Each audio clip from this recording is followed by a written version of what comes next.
Morning and welcome to video 11 of Strudel making music from code. This week we are looking at the sawtooth waveform. There'll be other videos on this. This is the first one. Incidentally, all of the notes we will be using today are from the scale of C, so there'll be no sharps or flats. Different positions in the keyboard, but we will be using C natural scale C, D, E, F, G, A, B. So let's start at the very beginning, a very good place to start. We can just play a simple note, C3 note.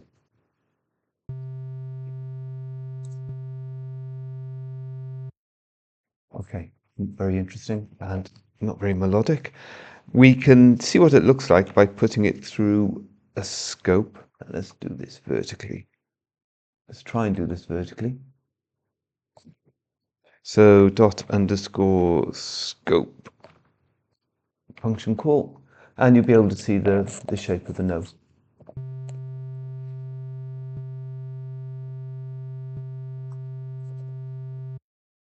Okay, let's turn it into a sawtooth waveform instead of this right-angled waveform, corrugated waveform. So you can do it shorthand or longhand. So you can do .s to say a sound. So you can have .s, or you can type out the word sound. And you can use the abbreviation saw, or you can type in the full word, sound sawtooth, like that. And watch how the scope changes, the visualizer changes.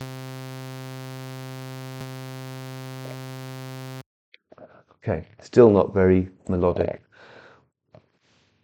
Usually what you add next is something that's called a low pass filter. So a low pass filter is written as LPF and then a value.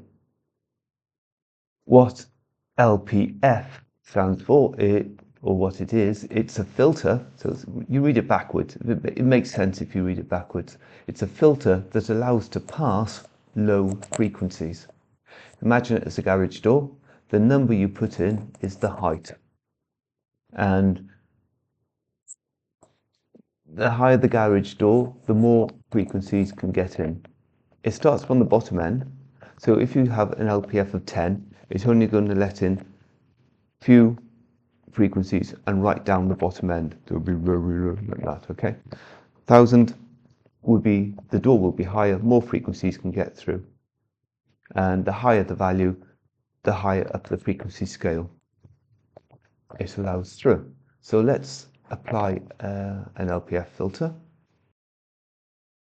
So another line, dot LPF, and we need to put a value in there. So let's put a value of 2,000 and listen for the difference.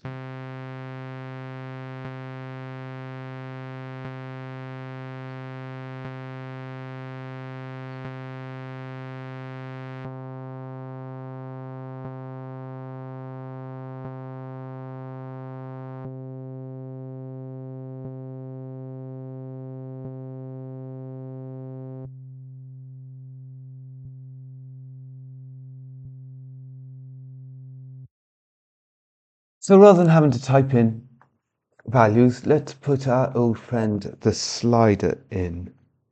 So code for a slider like that. And let's have the default value of 1,000. It goes down to 10, goes up to 5,000 in steps of 10. That's easily enough.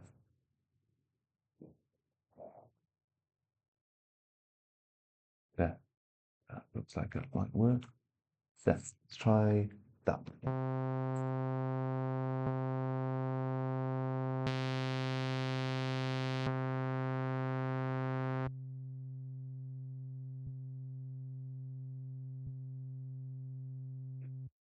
Right, let's add some decay.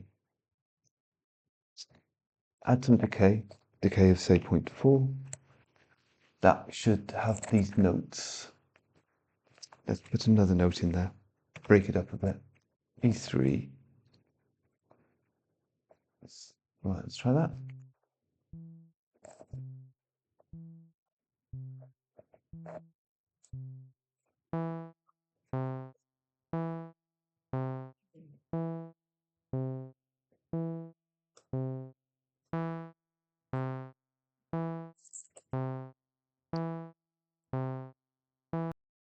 And it's still very harsh, very clinical. Let's warm it up a bit with a room of 0.3, 0.4, move point through. No, let's change it to bring the decay down. Let's try and get a warm, shorter note.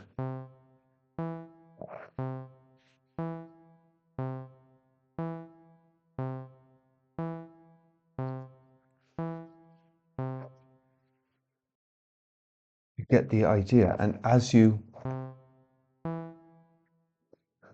move the frequency, move the LPF filter higher, you get different sounds.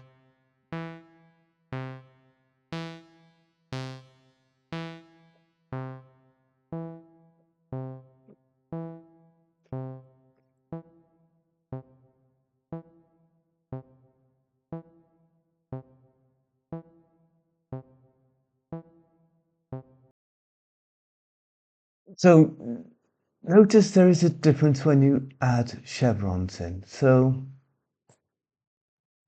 this top line here, we can add a value in there. Things we normally do this with the drum beat, but if you add 3 in there, what do you think is going to happen? Is it going to play C3, E3 3 times? Have a look.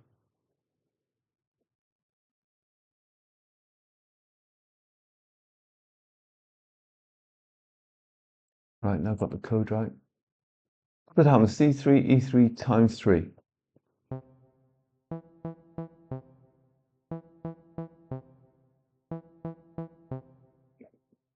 Okay, if you put the chevrons in there,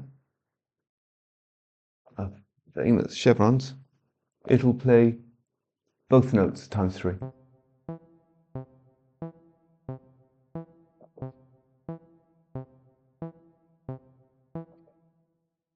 So the syntax does make a difference. Right, I'm going to try and make this into a piece of music, a more meaningful piece of music. I need the tilde mark, so let's copy and paste that from somewhere. I need the tilde. This relies heavily on tilde. I thought it sounded really nice. Okay, so the tilde is missing a beat. We can get rid of that. So we have just got C3 gap, C3 gap.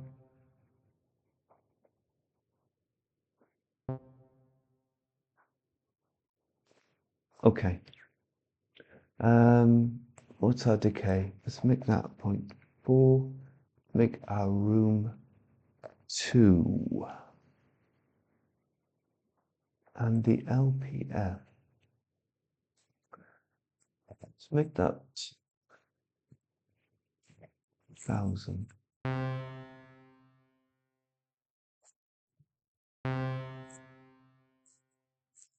You're getting that 4-point effect. So let's add another note in there. Let's do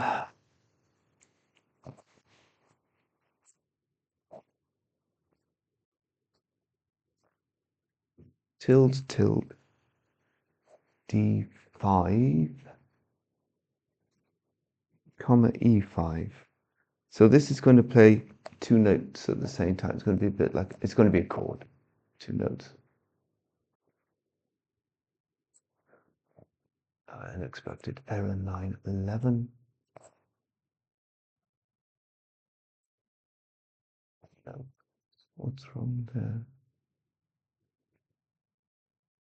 E5, E5, let's have a look. Okay. Two tildes and D5, E5 played together. So they're going to be able to, so this got a note, single note, and then a pause. This got two pauses, then one note, one chord, two notes played together.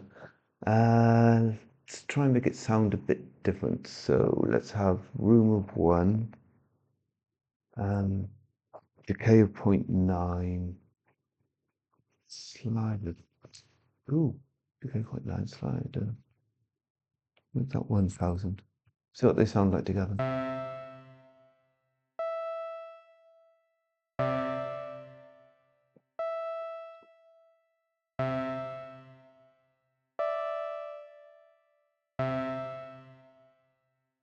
Not too bad. It sort of has this chiming quality to it. Let's punctuate it with a clap. We've used this before. Just copy it from previous video. So this is the clap we've used before, and again I've put a tilde in it. So we've got pause and C4. Okay, pause and C4. If I bring that up, you might be able to see them all on the screen a bit better. There we go, dot it. Right, so pause and then C4, and it's just a clap sound.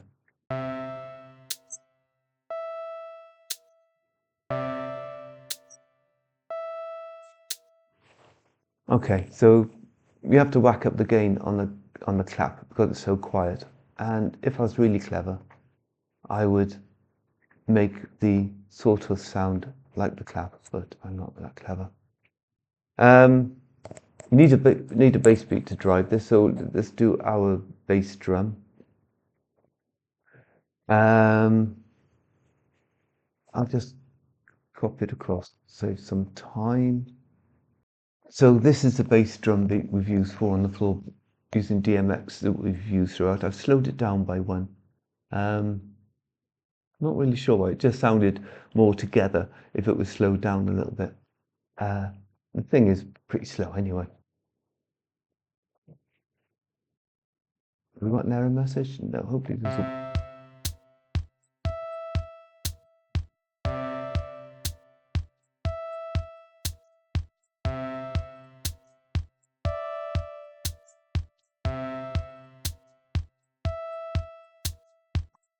Okay, it's all very nice, but it's all very toppy. You need to put the bass guitar in there. And then you have all the different layers. You have bass drum, bass guitar, some percussion, and then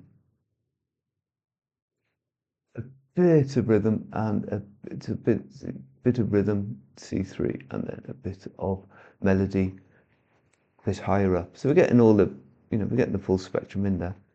What do I want to add on? I want to add our famous bass. Okay, let's put that in there. Ascending order. So this is a fretless bass. 2 notes out of the C major scale. Decay, room, and gain to really warm it up and to apply some depth to it. And you put it all together, and it doesn't sound that bad.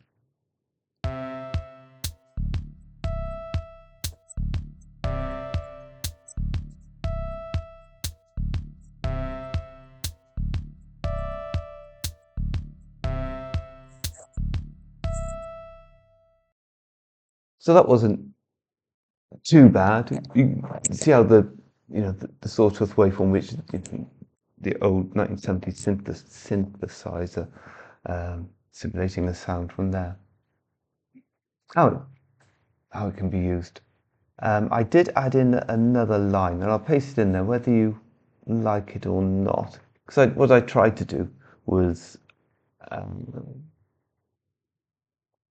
use a sawtooth sound to replace this, and I didn't really do that, and I was in 2 minds whether it made it worse or better, but for completeness, I will put it in. Don't need that. Don't need sustain, so it's just pause C4, which I think mimics the clap. Yeah, pause C4 mimics the clap.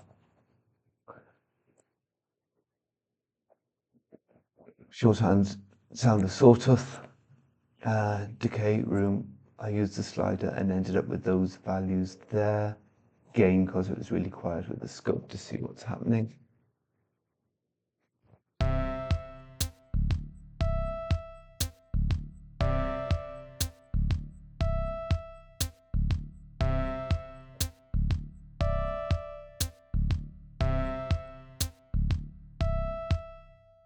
Okay, there we have it, our first foray into using the sawtooth waveform and manipulating the sawtooth waveform. More next video. Thank you for watching and I hope you enjoyed it.